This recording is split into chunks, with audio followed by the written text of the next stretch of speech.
പ്രിയപ്പെട്ടവരെ നോക്കൂ, സ്ത്രീകൾക്കെതിരായ അതിക്രമത്തിൽ ബിഗ് ബോസ് താരം ജിൻഡോയ്ക്കെതിരെ പോലീസ് അന്വേഷണം. ജിൻഡോ ഒളിവിലെന്നാണ് പോലീസ് അറിയിച്ചത്. കുറച്ച് ദിവസങ്ങൾക്ക് മുമ്പേ ഹൈബ്രിഡ് കഞ്ചാവ് കേസിൽ ഒരു ബിഗ് ബോസ് താരം ഉൾപ്പെട്ടിട്ടുണ്ടെന്ന് അറിയാൻ വേണ്ടി പറ്റി. പക്ഷെ അത് ആരാണെന്ന് കൂടുതൽ അന്വേഷിച്ച സമയത്താണ് അത് നമ്മുടെ ജിൻഡപ്പനാണ് എന്നുള്ള കാര്യം നമുക്ക് മനസ്സിലായത്. ഞാനും എൻ്റെ സുഹൃത്തുക്കളും പിന്നെ അതുപോലെ ഒരുപാട് അമ്മമാരും ചേച്ചിമാരൊക്കെ ഈ ജിൻഡപ്പന് വേണ്ടിയിട്ട് വോട്ട് ചെയ്ത് വിജയിപ്പിച്ചതാണല്ലേ. എന്നിട്ട് അദ്ദേഹം ഇപ്പൊ സ്ത്രീകൾക്കെതിരെ അതിക്രമം അഴിച്ചുവിടുന്നു എന്നാണ് കേൾക്കുന്നത്. എന്തായി കേൾക്കണേ?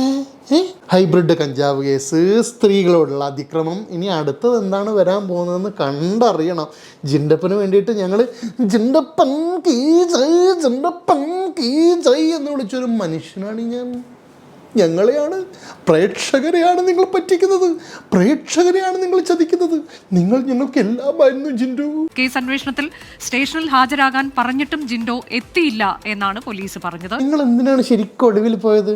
അപ്പൊ നിങ്ങൾ തെറ്റ് ചെയ്തിട്ടുണ്ടെന്നുള്ള കാര്യം ഉറപ്പ് തന്നെ അല്ലേ? അല്ലെങ്കിൽ നിങ്ങൾ ഒളിവിൽ പോകേണ്ട കാര്യമില്ലല്ലോ. പോലീസ് വരാൻ വേണ്ടി പറഞ്ഞിട്ട് നിങ്ങൾ ഒളിവിലിരിക്കേണ്ട കാര്യം എന്താണ്?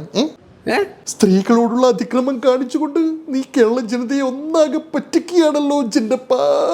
ജിൻഡപ്പൻ കീ ജയ് എന്ന് വിളിച്ച് ഈ കൈകൊണ്ട് പോടാ പോടാ ജിൻഡപ്പ എന്ന് നീ വിളിപ്പിക്കരുത്.